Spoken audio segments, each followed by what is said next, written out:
সুপ্রভাত সবাইকে। কেমন আছো সবাই? আশা করছি তোমরা সবাই ভালো আছো, আর আমরাও বেশ ভালো আছি। আমার আরও একটা নতুন ব্লগে আবারও তোমাদেরকে স্বাগত জানাচ্ছি। তো সকাল সকাল রান্নাঘরে চলে আসলাম। সকাল সকাল এখন হয়নি, এখন বাজে প্রায় সকাল 10:30। আর রান্নাঘরে এসেছি তো অনেক আগে, কিন্তু আজকে আর ভিডিওটা সকাল থেকে স্টার্ট করা হয়নি, কারণ একটু কাজে ব্যস্ত ছিলাম তার জন্য।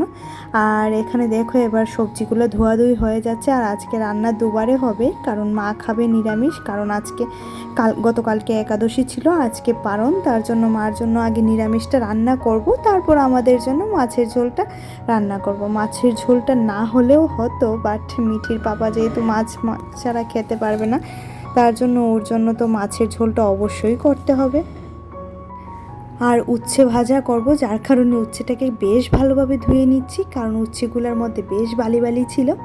উচ্ছে ভাজা করব আর ফুলকপি আলু দিয়ে করব ছানার বড়া করে তরকারি। আর এই যে ঝিঙে আর আলু কাটা হয়েছে সেগুলো হবে মাছের ঝোল।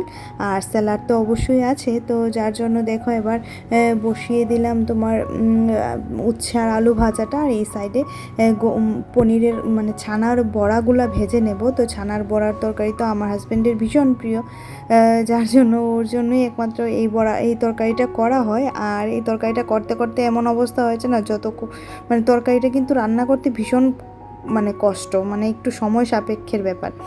কিন্তু এমন হয়েছে এখন আমার আর সময় লাগে না, খুব তাড়াতাড়ি রান্নাটা হয়ে যায়। তো মানুষ অভ্যাসের দাস, যে অভ্যাস করা যায় সে অভ্যাসই হয়ে যায়, তাই না? তো দেখো এখানে রান্নার ফাঁকে আবার মিঠি এসেছিল, কারণ আমাদের নিচে ওই যে কাকাটা বাড়িঘর পরিষ্কার করে, সেই কাকাটা এসেছিল। তো উনি চা খেতে চাইলো, ওই পাশে আবার একটু চা বসিয়ে দিলাম ওনার জন্য।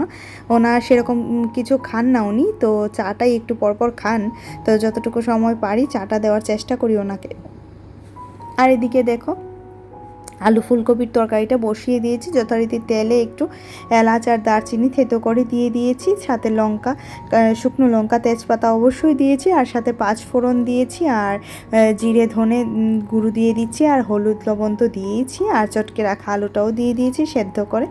চটকে রেখেছিলাম আলুটাকে, সেটা দিয়ে দিয়েছি। এবার ভালো করে ভাজা ভাজা হওয়ার পর ফুলকপিটাকেও দিয়ে দেবো, আর একটু জল দিয়েছিলাম মশলাটা ভাজা ভাজা হওয়ার জন্য।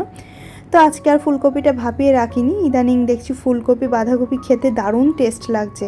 ওই যে বলে না, সিজনের আগে একবার আর সিজনের পরে একবার দারুণ লাগে কিন্তু খেতে, তাই না? যখন একটু দাম বেশি হয় তখন সবজির দাম মানে সবজি খেতে আরও টেস্ট হয় আমার মনে হয়, তাই না? কারণ এখন তো এইগুলার সিজন না, এগুলা তো শীতকালেই খুব বেশি পাওয়া যায়, বাট এগুলা এখন এতটাই টেস্টি যে শীতকাল ছাড়িয়ে যাচ্ছে।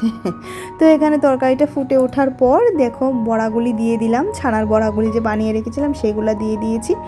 তো এবার তরকারিটা নামিয়ে নেব। তরকারিটা নামিয়ে মাছের ঝোলটা বসিয়ে তারপর ওই ঘরে যাব, কারণ ওই ঘরটা সকালবেলা খুব তাড়াহুড়ো করে পরিষ্কার করেছি, তো সেই রকমভাবে সেই পরিষ্কার পাতিটা করতে পারিনি, জানো তো। তো এবার একটু করে নেব। তো যথারীতি দেখো ঘরে চলে আসলাম, ওইদিকে মাছের ঝোল বসিয়ে এসেছি, সেটা আর তোমাদের সাথে শেয়ার করা হয়নি। তো আগে ভাবলাম এই বিছানাটা গুছিয়ে ফেলি, কারণ মিঠি সারাদিন এই বিছানাতেই ওর যত উৎপাত। তো তার জন্য এবার এই বিছানাটা ভালো করে গুছিয়ে নিচ্ছি। তারপর তো অবশ্যই গুছগাছ তো আছেই। আর ওই যে র্যাকটা যেটার মধ্যে মিঠির জামা কাপড় থাকে, কর্নার র্যাক যেটা, সেটার উপরে না একদম জামা কাপড় টাল হয়ে থাকে, জানো তো, একদম ডাম্প হয়ে থাকে জামা কাপড়। তো সেটাকেও পরিষ্কার করবো। আর এটা গোছালেও গোছানো থাকে না, কি করব বলো? এটা গোছালেও গোছানো থাকে না, এটাকে মনে হয় দিনে যদি 5বারও গোছানো হয় তাহলেও এটা গোছানো থাকবে না, কারণ কিছু টুকিটাকি জামা কাপড় এটার উপরেই আমরা এরকমভাবেই রেখে দিই। আর ধোয়া ড্রেসগুলো এনে এখানেই রেখে দিই ম্যাক্সিমাম টাইমে।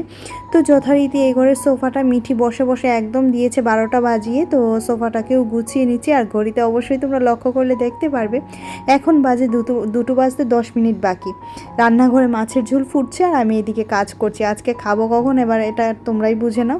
আর মিঠি খেয়ে নিয়েছে নিরামিষি রান্না যা হয়েছিল, এই যে ফুলকপি আলু দিয়ে যে ছানার তরকারিটা সেটা, আর ওই উচ্ছে আলু ভাজা হলে তো আর ওর কিছু লাগে না, তো উচ্ছে আলু ভাজা আর ওই তরকারিটা দিয়ে সে খেয়ে নিয়েছে। তো আমি ভাবলাম রান্না হতে হতে এই টাইমটাকে ওয়েস্ট না করে সেটাকে দিয়ে মানে সেই টাইমটায় ঘরটা পরিষ্কারের কাজে লেগে যায়, কি বলো?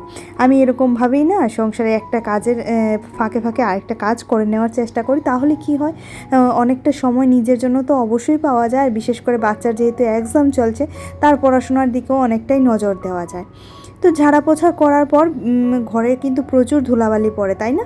তার জন্য দেখো এবার ধুলাবালিগুলো ভালো করে পরিষ্কার মানে ঝাড়ু দিয়ে নিচ্ছি। আর ঝাড়ু তো দিনে মনে হয় 3বার 4বার 5বার যতবারই দিই না কেন সেই ধুলা ধুলা ভাবটা থেকেই যায়, জানি না কেন এমন হয়। তো দেখো কতগুলা বালি বেরিয়েছে ঘর থেকে। এত বালি কি করে আসে সেটাই আমার মাথায় আসে না, জানো তো।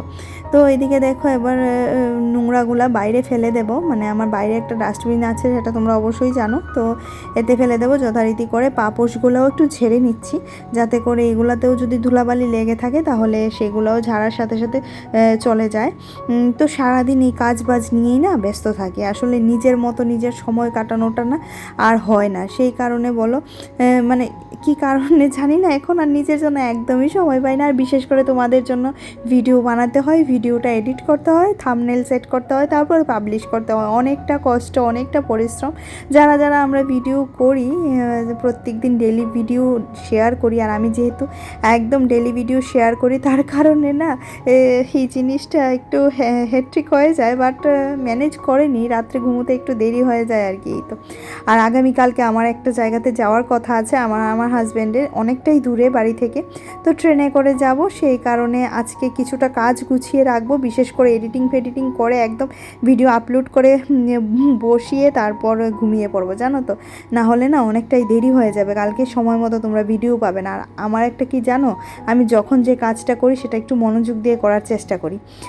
ধরো না তোমাদের সাথে আমি প্রত্যেক দিন দুপুর 1টায় ভিডিও আপলোড করি, সেই জায়গাতে যদি একটা 10-15 ভাই ঠিক আছে, সেই জায়গাতে যদি আমি 3টে ভিডিও আপলোড করলাম, এমন আমার অনেক অনেক ফ্রেন্ডসরা আছো যারা অবশ্যই আমার জন্য অপেক্ষা করো, কিন্তু তখন ভিডিও দেখতে পারবে না, আর নেক্সট দিন আর আমার চ্যানেলে আসবেও না, সেটা আমি জানি।